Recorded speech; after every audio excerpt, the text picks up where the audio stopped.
কিন্তু প্রকৃত উরুস শরীফ যদি দেখতে হয়, শরীয়তের উরুস শরীফ যদি দেখতে হয়, তাহলে এই বিশ্ব জাকির মধ্যে আট্টশি পাক দরবার শরীফ আসতে হবে।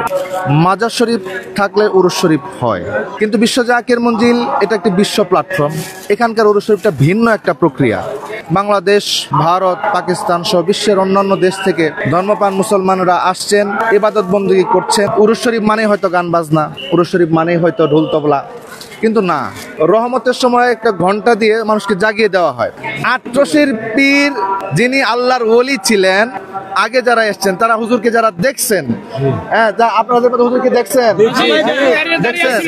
এখন হুজুরের সুন্দর দাড়ি ছিল এবং এত সুন্দর নূরানি চেহারা ছিল, একটা বার যদি নূরানি চেহারার দিকে তাকানো গেছে, চোখ ফিরানি গেছে না। যেখানে হুজুর শরীয়তের এতটুকু কঠোর ছিলেন, পীর সাহেবের মুখে দাড়ি ছিল না।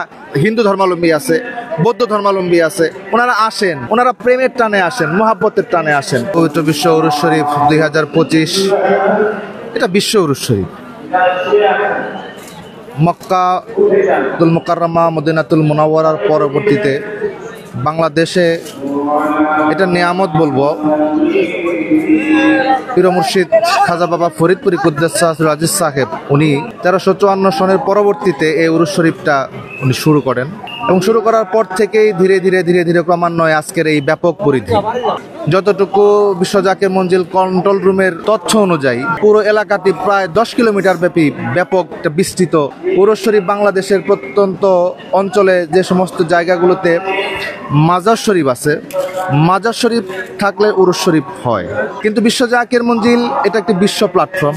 এখানকার উরুস শরীফটা ভিন্ন একটা প্রক্রিয়া, ভিন্ন একটা পদ্ধতি বলবো আমি এই কারণে, কারণ জামানার মহামুজাদ্দেদ খাজা বাবা ফরিদপুরি কুদ্দাসুল আজিজ সাহেব, এই বিশ্ব উরুস শরীফ এটা যখন থেকে শুরু হয়, ধীরে ধীরে আজকের এই ব্যাপক বিস্তৃতি, লক্ষ লক্ষ মানুষের সমাগম, বাংলাদেশ, ভারত, পাকিস্তান সহ বিশ্বের অন্যান্য দেশ থেকে ধর্মপ্রাণ মুসলমানরা আসছেন, ইবাদত বন্দেগী করছেন। এটা শরীয়তের বাহিরে না।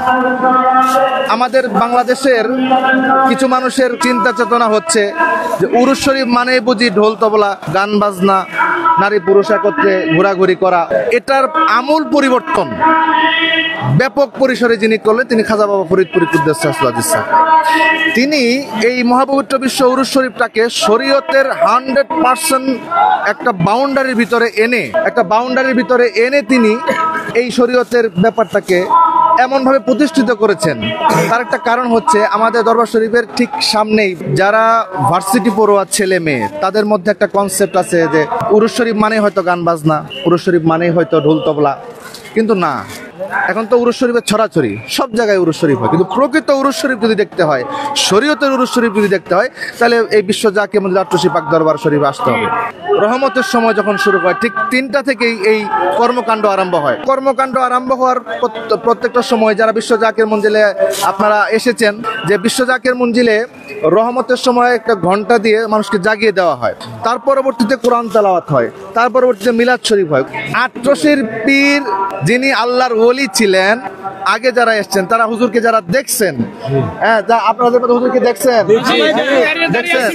এখন হুজুরের সুন্দর দাড়ি ছিল এবং এত সুন্দর নূরানি চেহারা ছিল, একটা বার যদি নূরানি চেহারার দিকে তাকানো গেছে, চোখ ফিরানি গেছে না।